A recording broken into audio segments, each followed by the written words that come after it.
창세기 22장 1절에서 13절 구약성경 28페이지에 있습니다. 오늘 본문 말씀은 우리가 지난주에 잠깐 나왔던 내용입니다. 아브라함의 믿음에 대해서 우리가 지난주에 같이 살펴봤었는데요. 그 중에 나왔던 아브라함의 믿음의 절정, 아브라함이 자신의 믿음을 하나님 앞에 증거했던 그 아들 이삭을 하나님께 하나님의 명령에 순종해서 제물로 드리려고 하는 그 장면을 우리가 지난주에 잠깐 살펴봤었는데요. 오늘은 이 본문을 좀 더 한번 깊게 살펴보면서 하나님을 경외하는 믿음이라는 것이 어떠한 것인지 우리가 같이 한번 나눠보도록 하겠습니다. 본문의 시작을 보면요. 그 일 후에 이렇게 시작됩니다. 여기서 그 일은요. 창세기 21장에 나오는 아브라함이 아비멜렉과 상호 평화조약을 맺은 후에 아브라함이 부엘사바에서 나무를 심고 하나님의 이름을 부른 사건이라고도 볼 수 있고요. 또 좀 더 크게 영적인 의미로 바라보게 된다면 오늘 본문의 주 내용이 하나님이 아브라함을 시험하신 것으로 볼 때 그 일이라고 하는 것은요. 하나님이 아브라함을 갈대아 우르에서 부르신 후부터 오늘날까지 그의 파란만장했던 삶의 인생 전체의 여정이라고 볼 수도 있을 것입니다. 목적지를 모른 채 고향을 떠나고 기근을 만나 아내를 애굽 왕에게 후궁으로 보내기까지도 하고 소돔에 쳐들어온 가나안 연합군의 손에서 조카 롯을 구해오기도 했습니다. 후손을 약속하신 하나님의 약속을 자기의 생각으로 이루어보려고 아내의 여종 하갈로부터 이스마엘이라는 아들을 얻기도 했습니다. 그러나 육체적으로 자식을 볼 수 없는 나이에 오직 하나님의 역사하심으로 아들 이삭을 얻었는데 또 그 후에는 그 여종이 낳았던 자신의 첫 번째 아들이었던 이스마엘을 이제는 또 떠나보내게 되기도 합니다. 그 모든 과정에서 하나님은 아브라함과 함께 하시면서 그의 믿음이 성장하기를 인내하고 기다려주셨습니다.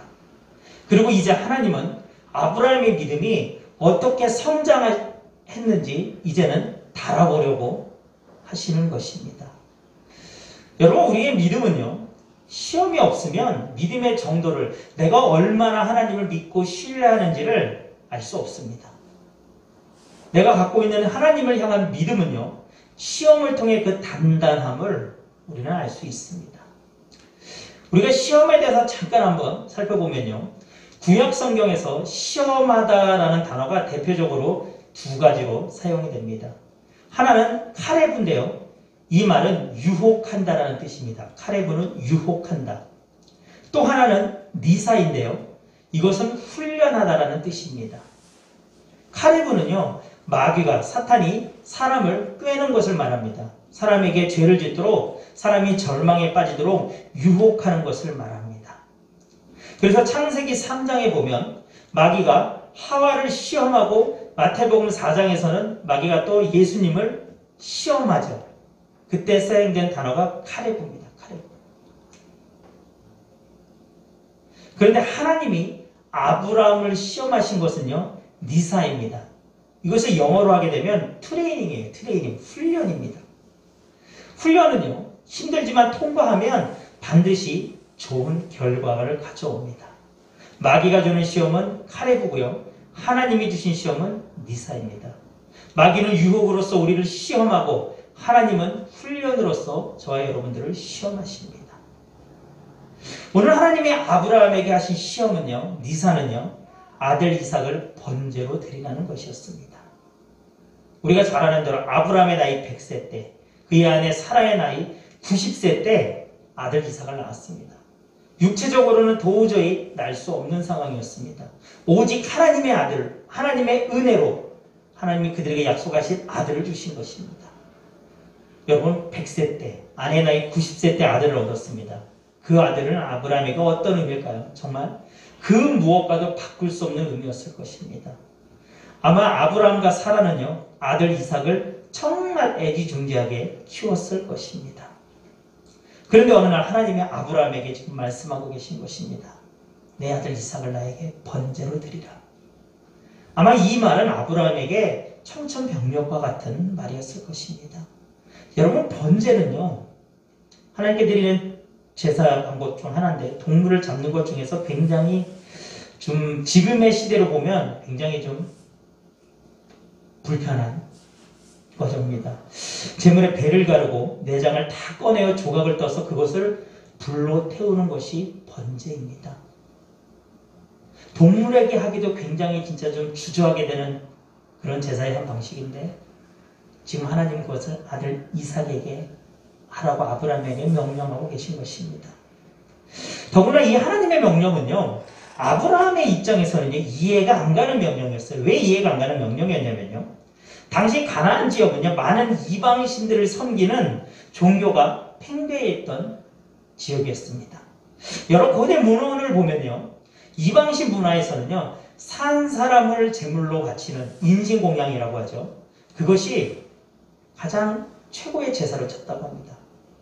그래서 그러한 일들이 굉장히 좀 빈번하게 벌어지는 일이었다고 합니다. 그런데 그런 이방신의 문화를, 이방신 섬기는 문화를 철저하게 배격해야 했던 그 아브라함에게 그거 섬기는 하나님이 그 문화의 방식대로 지금 아브라함을 시험하고 계신 것입니다. 시험을 맞닥뜨린 아브라함의 입장에서는 여러 가지로 힘든 시험이 됐을 것입니다.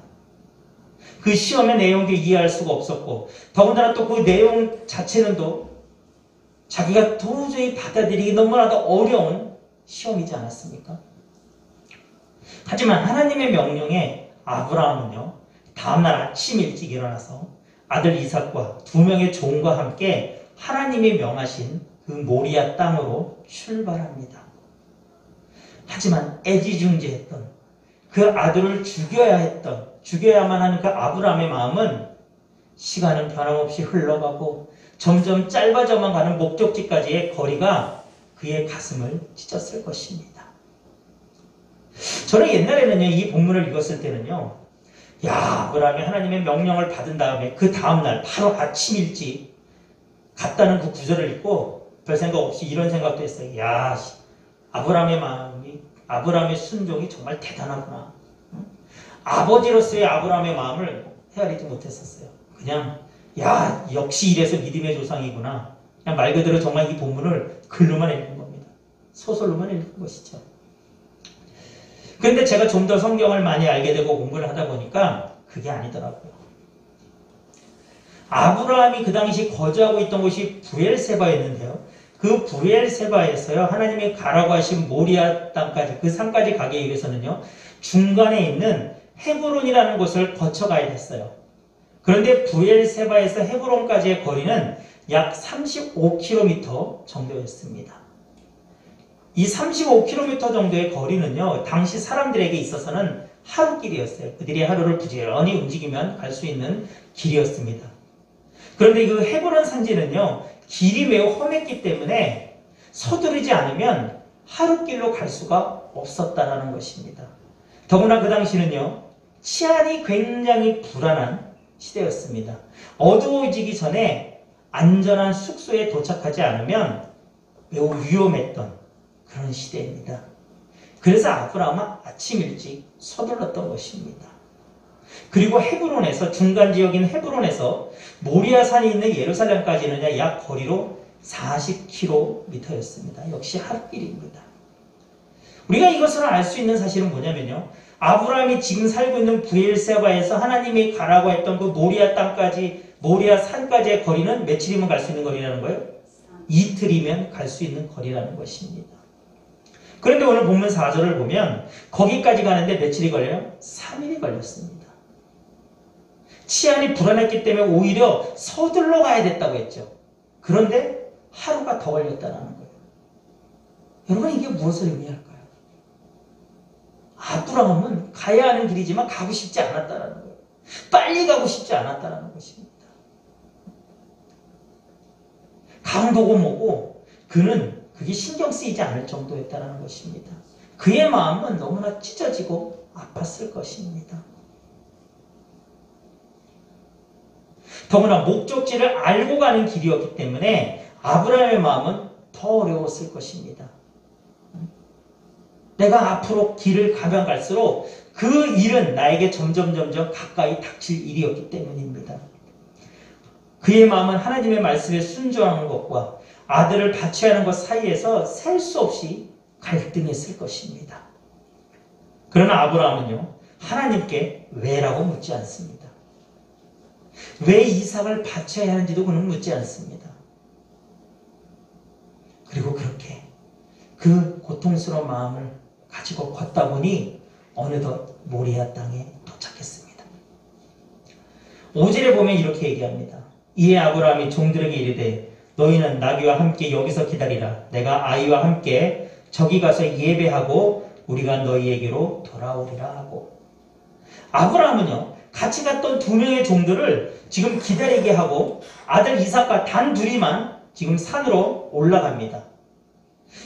왜 아브라함이 종들을 밑에 기다리게 했을까요? 여러분, 종들을 데리고 왔던 이유는요, 어떤 위협에 대비한 데 있었겠지만 그 제사를 드리기 위해 필요한 모든 재물들을 좀, 물건들을 좀 그들이 이고 가고 등에 가기 때문에 좀 수월하게 올라갈 수 있는 거 아닙니까? 그런데 지금 아브라함은 종들을 밑에 기다리게 하죠. 저는 그 이유를 생각했을 때요, 종들이 같이 갔으면 아브라함이 아들 이삭을 번제로 드리는 것을 가만히 보고만 있었을까요? 여러분 생각은 어떠십니까? 아마도 그들은요, 아브라함이 미쳤다고 하면서 말리지 않았을까요? 그리고 그렇게 되면 아브라함은 하나님의 말씀에 순종하게 되는 겁니까? 순종 못하게 됐겠죠. 그래서 아브라함은요, 그럴 가능성을 아예 완전히 차단한 것입니다. 자신의 순종을 방해하는 요소들을 그는 스스로 지금 제거한 것입니다. 그런데 그가 왜 종들에게 이렇게 얘기했을까요? 내가 아이와 함께 저기 가서 예배하고 우리가 너희에게로 돌아오리라. 아브라함은 지금 우리가 함께 얘기하고 내가 너희에게로 돌아올 것이라고 얘기하지 않죠. 원래 하나님의 말씀을 순종하게 되면 둘이 가지만 올 때는 몇 명이 와야 되는 거예요? 하나가 오게 되는 게 상식이잖아요. 그렇죠? 그런데 지금 아브라함은 놀라운 믿음을 보여주고 있어요.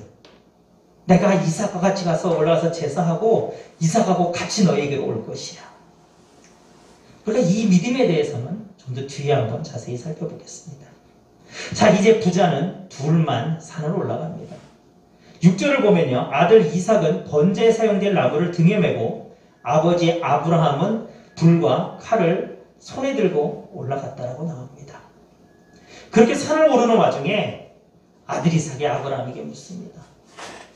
아버지, 그 불과 나무는 있는데 번제할 어린 양은 어디 있죠? 아마 이 질문은요, 아버지 아브라함의 심장을 찔렀을 것입니다.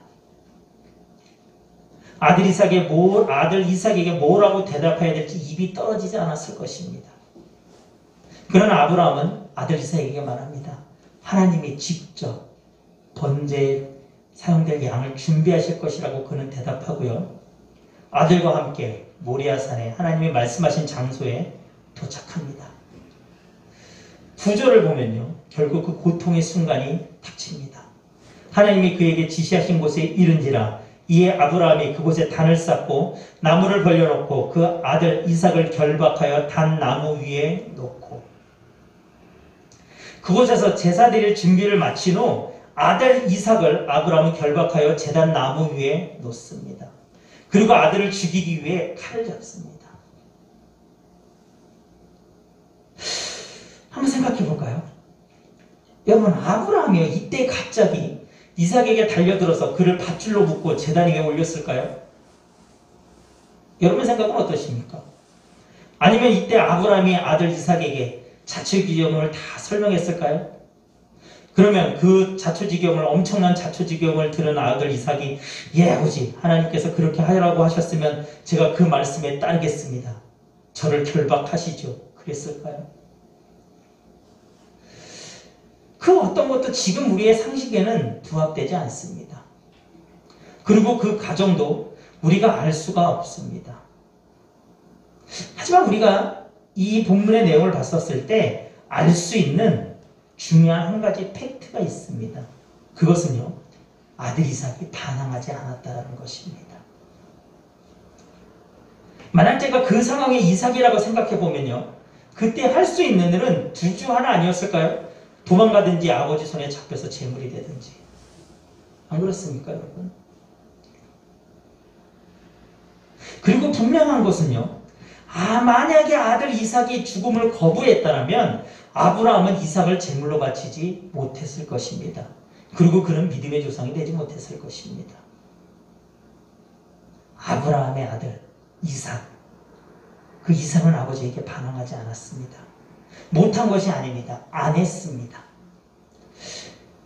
우리가 이 장면에서 굉장히 오해를 많이 해요. 왜 오해를 많이 하냐면 그때 이삭의 나이가 매우 어린 꼬마였을 것이라고 우리는 되게 생각을 해요. 왜냐하면 성경에서도 아이라는 표현이 나오잖아요. 그러니까 우리는 그냥 초등학교 한 1학년 전후 한 7, 8살 되는 아이. 그러니까 아이의 반항과는 상관없이 이삭은 도망가지도 못하고 아버지 손에 무조건 붙잡혀서 그냥 이런 일을 당했을 것이라고 우리는 쉽게 생각하죠.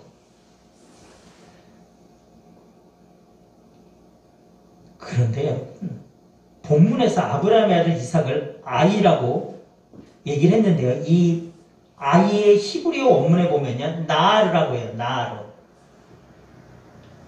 그런데 이 나르는요, 우리가 생각하는 7, 8살의 그 아이를 얘기하는 것이 아닙니다. 여러분, 나르는요, 건장한 청년을 얘기합니다. 여러분, 어린아이가 아니라는 것입니다. 더군다나 지금 둘이 산에 올라갔을 때 번제에 사용될 나무를 누가 등에 지고 갔습니까? 이삭이 등에 지고 갔죠. 여러분, 그 번제라는 것은 불로 태우는 제사인데 나무 몇 가지 한 서너 개 들고 가서 그게 가능하겠습니까? 아마 나무단이 크지 않았을까요? 그럼 그것을 7, 8살 초등학생 등에 아버지가 지우고 올라갔겠습니까? 상식적으로.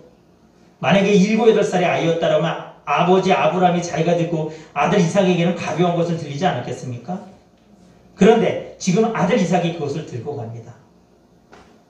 이삭은 어린아이가 아니었습니다, 여러분. 건강한 청년이었습니다.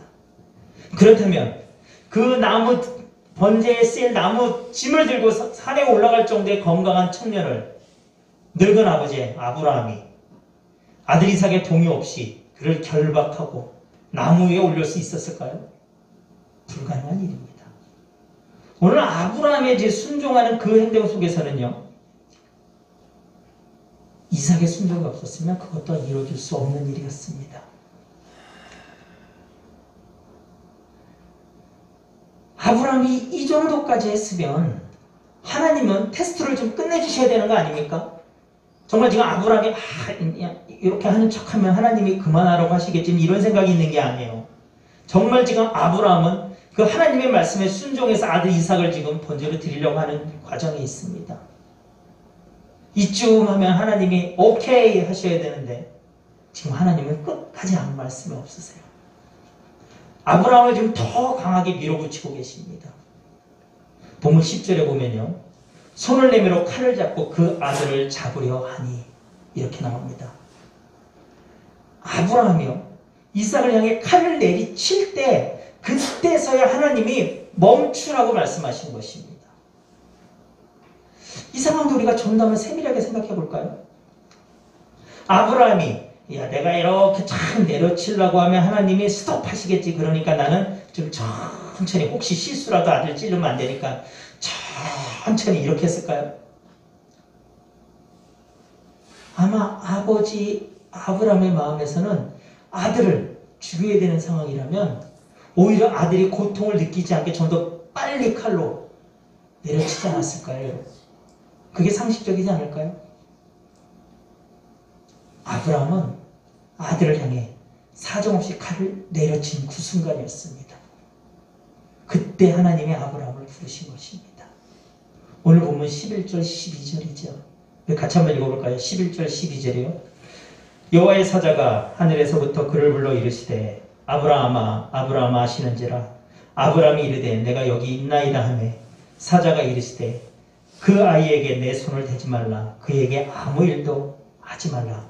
내가 내 아들 내 독자까지도 내게 아끼지 아니하였으니 이제야 내가 하나님을 경외하는 줄을 아노라. 이제야 하나님은요, 하나님을 향한 아브라함의 굳건한 믿음을 인정해 주십니다. 아브라함은 하나님의 시험을 통과한 것입니다. 아브라함은 처음부터 이런 굳건한 믿음을 가지고 있었나요? 우리가 지난주에 살펴봤지만 그렇지 않았죠. 물론 그는 하나님의 명령에 순종해서 목적지도 모른 채 고향을 떠나는 믿음과 순종의 모습을 보여줍니다. 그런데 이때도요, 자세히 살펴보면 그의 믿음은 오직 하나님만 바라보고 하나님만 의지하는 믿음은 아니었습니다. 창세기 12장 1절에 보면 이렇게 나와요. 여호와께서 아브라함에게 이르시되 너는 너의 고향과 친척과 아버지의 집을 떠나 내가 내게 보여줄 땅으로 가라. 하나님이 아브라함에게 뭘 명령하십니까?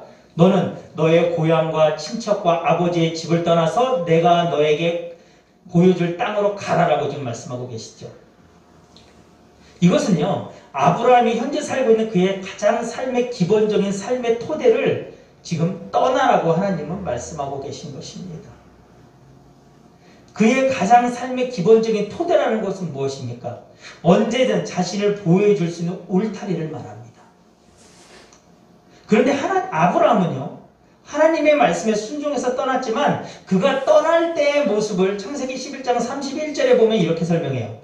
데레가 그 아들 아브람과 하란의 아들인 그의 손자 롯과 그의 며느리 아브라함의 아내 사레를 데리고 갈대아인의 우르를 떠나 가나안 땅으로 가고자 하더니, 여러분, 아브라함은요, 말씀에 순종해서 떠나기는 했지만 그의 아버지도 함께 갔고 친척이었던 조카 롯도 함께 떠났습니다. 아마도 말씀에 순종해서 떠나기는 했지만 그는 법보다는 주먹이 먼저인 그 세상에서 불안했을 것입니다. 그래서 절대 자신을 배신하지 않고 언제나 서로 지켜줄 수 있는 아버지와 조카를 데리고 떠난 것입니다.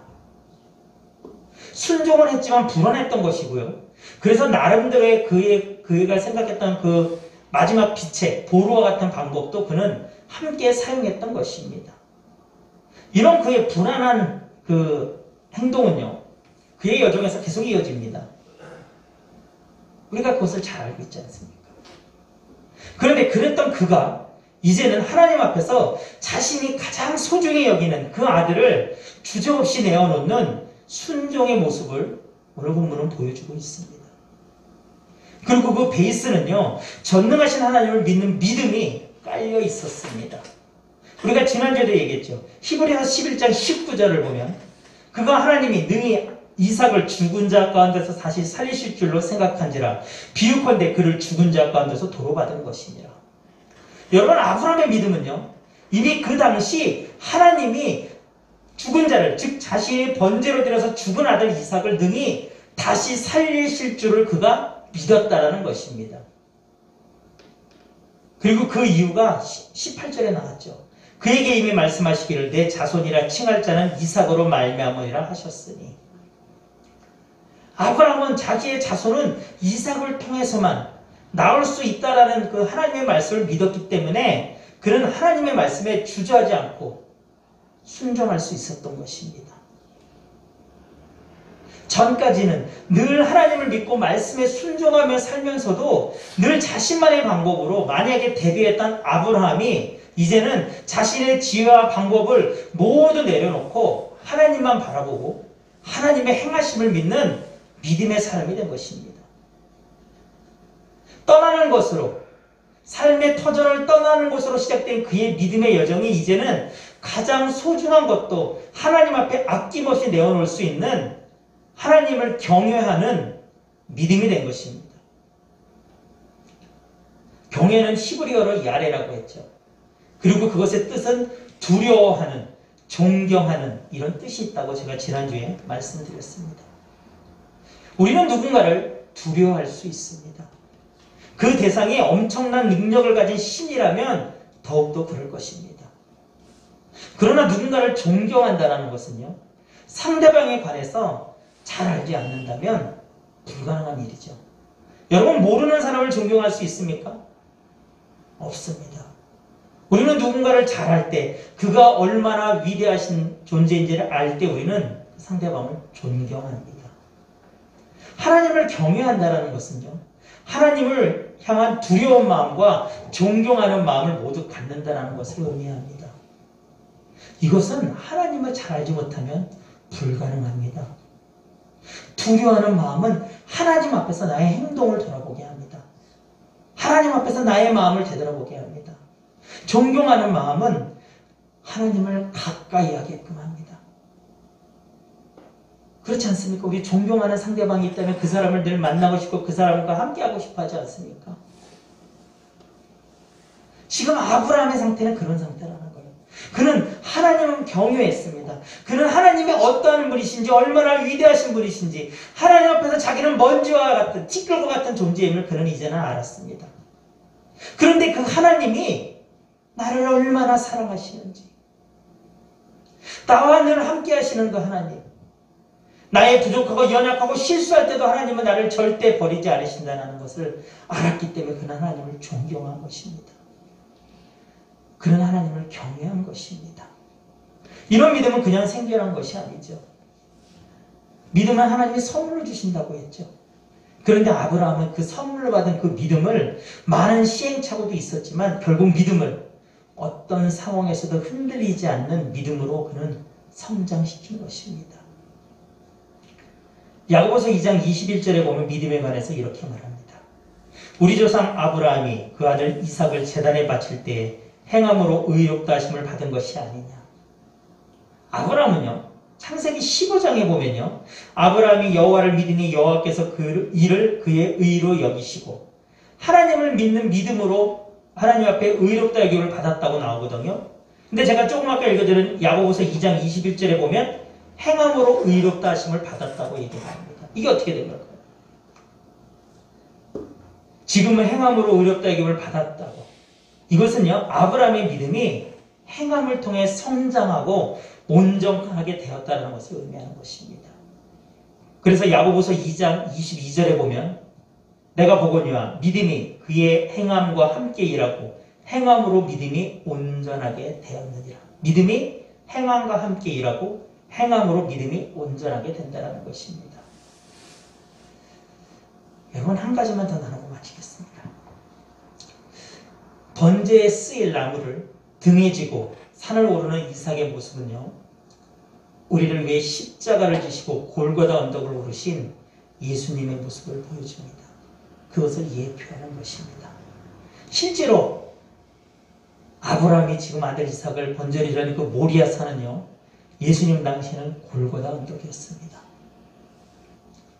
그리고 곧 제물로 바쳐야 하는 아들을 데리고 떠나는 그 3일간의 여정 속에서 아브라함의 마음은요, 아무것도 모르고 자신에게 미소 짓고 말을 거는 아들을 보면서 얼마나 마음이 아팠을까요? 아마 그 마음은 이루 말할 수가 없었을 것입니다. 그런데 여러분, 그 아버지 아브라함의 모습에서 하나님의 모습이 보이지 않으십니까? 창조물인 인간들을 위해 십자가의 고난과 죽음을 당해야 하는 그 아들을 수천 년 동안이나 바라봤어요. 하나님 아버지의 마음은 얼마나 아프셨을까요? 그 3일간의 여정 속에서도 찢어지는 마음을 느꼈던 아브라함인데, 그 오랜 시간을 하나님은 우리의 조상 아담과 하와가 범죄한 그 순간부터 하나님은 준비하지 않으셨습니까? 예수님의 그 탄생, 예수님의 독생자가 이 땅에 오신 그 탄생의 순간까지 그 오랜 순간을 하나님은 준비하셨던 것입니다. 하나님이 왜 아브라함에게 이방신을 섬기는 그런 이방신 문화와 같은 방법으로 시험하셨을까요? 하나님은요, 이 시험을 통해서 역설적으로 아브라함과 우리에게 나는 너희에게 무자비하고 공포를 주는 그런 존재가 아니라는 것을 알려주십니다. 나는 너에게 내가 가장 소중히 여기는 아들을 제물로 바치라고 요구하는 신이 아니라고 하나님은 아브라함에게 자신을 드러내고 계신 것입니다. 그리고 나는 너를 위해, 너를 너무나 사랑해서 내 아들을 기꺼이 내어놓았다라고 오늘 저와 여러분에게 말씀하고 계신 것입니다. 우리는 오늘 이 설교를 통해서요, 하나님의 마음을 우리가 조금이라도 헤아리는 시간이 됐으면 좋겠습니다. 그리고 우리의 믿음도요, 아브라함과 같이 하나님을 경외하는 믿음으로 성장하기를 주님의 이름으로 축원합니다.